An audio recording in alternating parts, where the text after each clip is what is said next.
Jusqu'à maintenant, nous avons considéré que la durée de chaque activité était fixe, soit déterministe. 10 jours pour une activité, 2 jours pour l'autre, une journée pour l'autre, 30 jours pour une autre activité, ainsi de suite.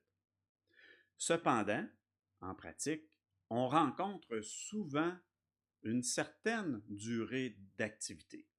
Une certaine durée dans le sens entre ceci et cela. On n'est pas sûr. Donc, ce n'est pas pour l'activité une durée déterministe, c'est une durée stochastique ou probabiliste. Lorsqu'il y a au moins une durée d'activité qui est incertaine, peu importe la variabilité associée à cette durée incertaine, on est dans un contexte stochastique.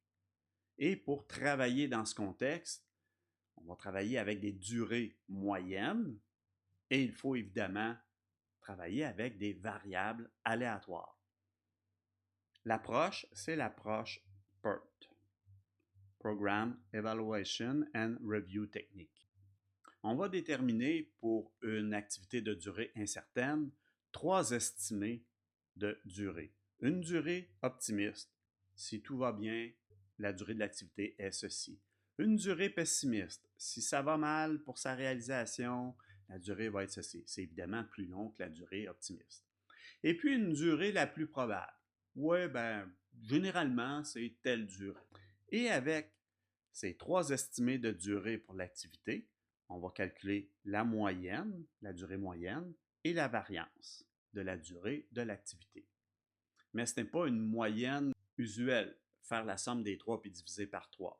Non, on fait 1/6 de la durée moyenne, c'est sur la durée optimiste, 1/6, c'est sur la durée pessimiste et le 2/3 sur la durée la plus probable.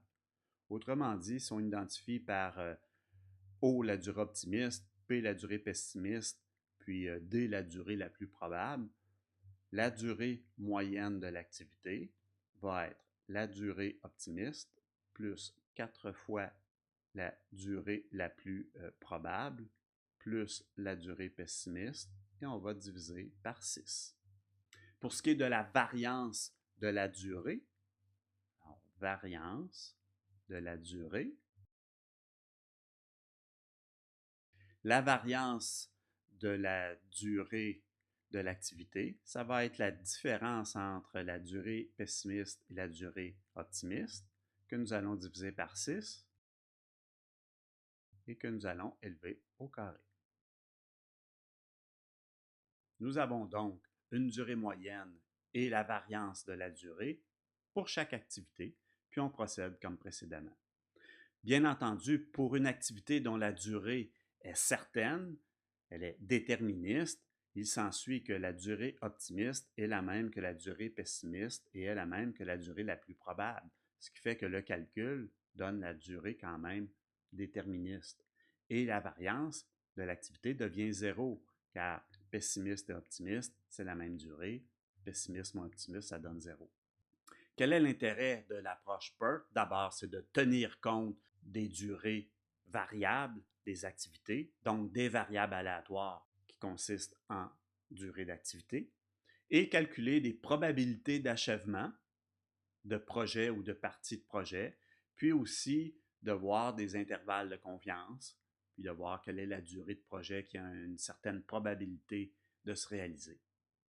Pour notre exemple, nous avons déterminé une durée optimiste, une durée pessimiste, une durée la plus probable pour chaque activité et on applique tout simplement le calcul de la moyenne et de la variance avec les formules appropriées et nous obtenons la durée moyenne pour chaque activité et la variance de chaque activité. Ce qu'on utilise ensuite comme durée d'activité, c'est la durée moyenne et on détermine les moments début, fin, au plus tôt, au plus tard, la marge de chaque activité et les activités critiques comme précédemment.